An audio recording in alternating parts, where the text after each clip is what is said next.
Shalom saudara yang dikasihi Tuhan. Malam hari ini saya mengajak Bapak Ibu Saudara untuk lebih memahami tentang perasaan duka cita dan cara mengelolanya. Saya sangat menyadari bahwa renungan ini jauh dari sempurna untuk mewakili perasaan duka cita yang sesungguhnya. Tetapi paling tidak kita sedikit mengetahui kebenaran dari Alkitab tentang hal ini. Mari kita lihat apa itu duka cita. Orang sering menyebut duka cita dengan penderitaan atau kesengsaraan. Jika diungkapkan dalam kalimat, duka cita adalah suatu kepedihan karena kehilangan yang menggoncangkan jiwa, atau sebuah proses yang menyakitkan dalam mengatasi sebuah masalah. Penyebab duka cita bervariasi dan rumit karena melibatkan emosi-emosi yang lain, seperti amarah, ketakutan, penyesalan, kepahitan, rasa bersalah, dan lain-lain. Rangkaian emosi-emosi itu akan dipicu oleh rasa kehilangan, dan kedalaman rasa kehilangan itu tergantung dari kedekatan yang bersangkutan. Banyak orang menghindari kata duka cita karena terasa menyakitkan dan tidak nyaman untuk dibicarakan. Saya sendiri waktu mempersiapkan renungan ini teringat dengan orang-orang terkasih dari keluarga kami yang telah berpulang. Juga hewan peliharaan, yaitu anjing yang sudah tiada. Kenangan akan mereka masih ada di dalam ingatan saya. Realitanya kita memang hidup di dalam dunia yang penuh penderitaan, rasa sakit, ketidakadilan, penyakit, dan kematian. Mungkin saat ini kita sedang sangat berbahagia dan berpikir bahwa duka cita itu tidak perlu dan tidak sehat, dan tidak usah dipikirkan. Tapi bagaimanapun, duka cita akan dialami semua orang, baik dengan cara positif atau negatif. Maka dari itu kita harus bersikap bijak untuk mau mempelajari tentang topik ini daripada secara tiba-tiba harus menghadapinya tanpa pengetahuan apapun. Sebab jika kita tidak tahu bagaimana berduka, seperti yang firman Tuhan katakan, duka cita kita akan terasa lebih menyakitkan dan lebih lama pemulihannya. Pemikiran bahwa orang berhak untuk berbahagia selamanya adalah tidak realistis dan menyesatkan. Bahkan kitab Pengkhotbah sudah mengingatkan kita bahwa segala sesuatu ada waktunya. Ada waktu untuk tertawa dan ada waktu untuk menangis. Duka cita karena kehilangan bukan hanya berkaitan dengan seseorang yang dekat dengan kita, tapi ada kehilangan-kehilangan yang lain, seperti pekerjaan, rumah, hewan peliharaan, kesehatan, dan lain-lain. Hal ini menyadarkan kita bahwa kita tidak bisa berpegang pada hal-hal atau orang-orang di dunia ini, karena semua bersifat sementara. Tidak ada satu hal pun atau satu orang pun yang bisa bertahan selamanya. Tubuh makin lemah dan merosot, barang-barang akan rusak. Kita tidak bisa menahannya, karena itu kita harus belajar melepaskannya. Di dalam 2 Samuel 12 ayat 15-17, Daud menghadapi kesedihan karena bayi laki-lakinya dengan Batsheba akan mati. Dia berdoa dan berpuasa dengan tekun, memohon kepada Tuhan untuk mengubah kenyataan. Daud menarik diri, kehilangan selera makan, dan menolak untuk berbicara dengan orang lain. Selanjutnya pada ayat ke-18 sampai ke-24, anak itu benar-benar mati. Tetapi Daud malah bangun, bertukar pakaian, sujud menyembah di rumah Tuhan, lalu dia makan. Daud berkata, "Aku yang akan pergi kepadanya, tetapi ia tidak akan kembali kepadaku." Daud dapat mengelola duka citanya dengan bijak.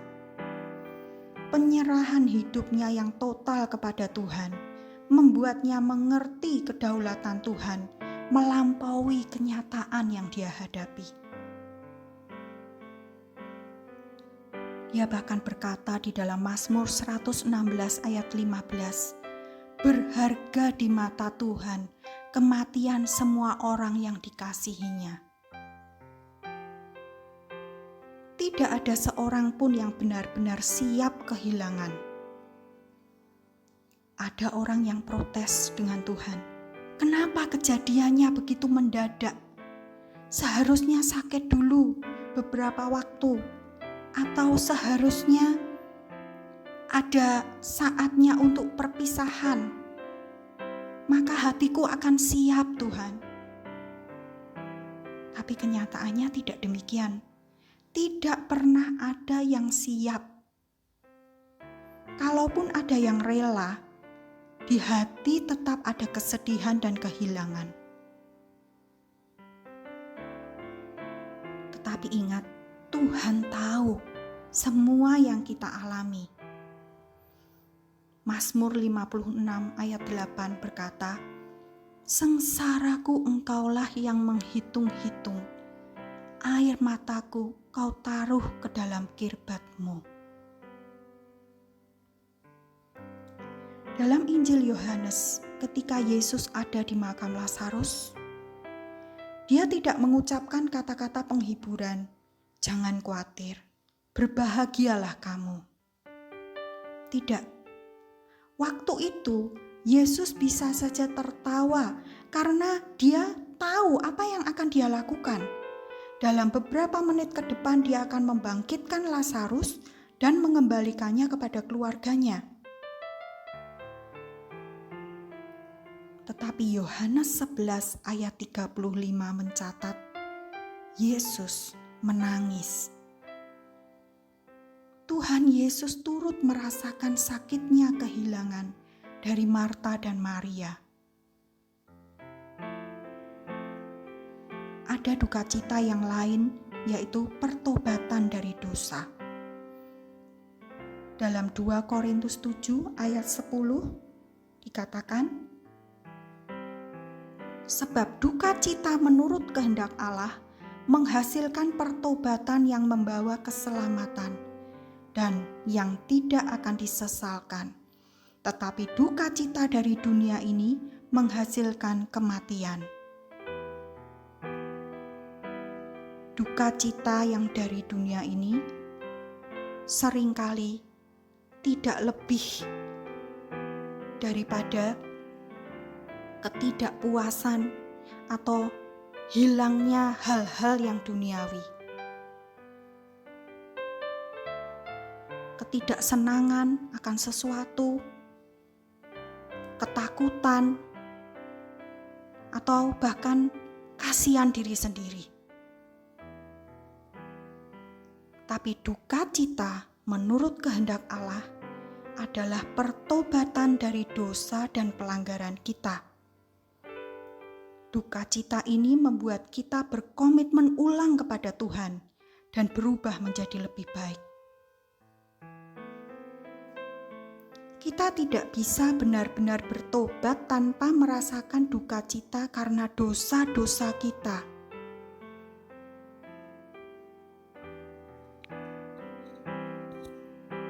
Perbedaan antara orang Kristen dan non-Kristen dalam berduka cita Bukannya orang Kristen tidak merasa sakit, melainkan mereka tidak putus asa. Ada harapan akan kehidupan kekal. Seperti tertulis dalam Yohanes 5 ayat 24, aku berkata kepadamu, sesungguhnya barang siapa mendengar perkataanku dan percaya kepada Dia yang mengutus aku, ia mempunyai hidup yang kekal dan tidak turut dihukum, sebab ia sudah pindah dari dalam maut ke dalam hidup. Itulah pengharapan dari orang-orang yang mengasihi Tuhan.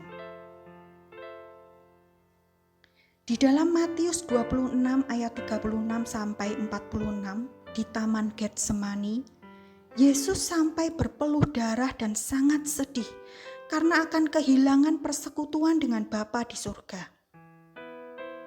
Yesus mengatasi rasa duka citanya itu dengan fokus pada pengharapan akan sukacita kesatuan kembali dengan Bapanya.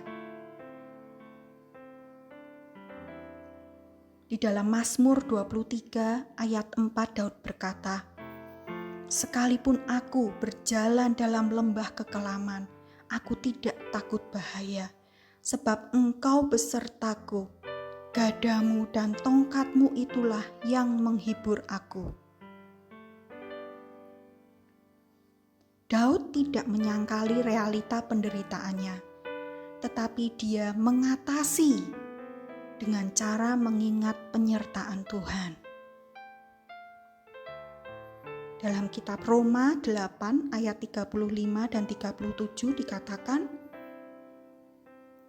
siapakah yang akan memisahkan kita dari kasih Kristus? Penindasan atau kesesakan atau penganiayaan atau kelaparan? Atau ketelanjangan atau bahaya, atau pedang. Tapi dalam semuanya itu, kita lebih daripada orang-orang yang menang oleh Dia yang telah mengasihi kita. Inilah pengharapan kita kepada Tuhan. Berduka mengingatkan kita tentang ketergantungan mutlak hidup kita kepada Tuhan untuk memahami sesuatu. Di dalam penderitaan seringkali kita lebih memahami ayat-ayat di atas tadi. Kita harus belajar mengelola duka cita dengan cara memahami kebenaran Injil dan janji-janji firman Tuhan yang berharga. Janjinya iya dan amin. Tuhan pasti menolong jika kita bersedia untuk ditolong. Janganlah menuruti perasaan duka cita secara berkepanjangan. Tuhan kita hidup. Ambillah keputusan hari ini untuk lebih mempercayai Dia, sehingga penghiburan dari Roh Kudus turun atas hidup kita, dan kita dapat mengerti segala sesuatu melampaui pemahaman dan logika kita. Kiranya renungan ini dapat menjadi berkat bagi kita semua. Amin.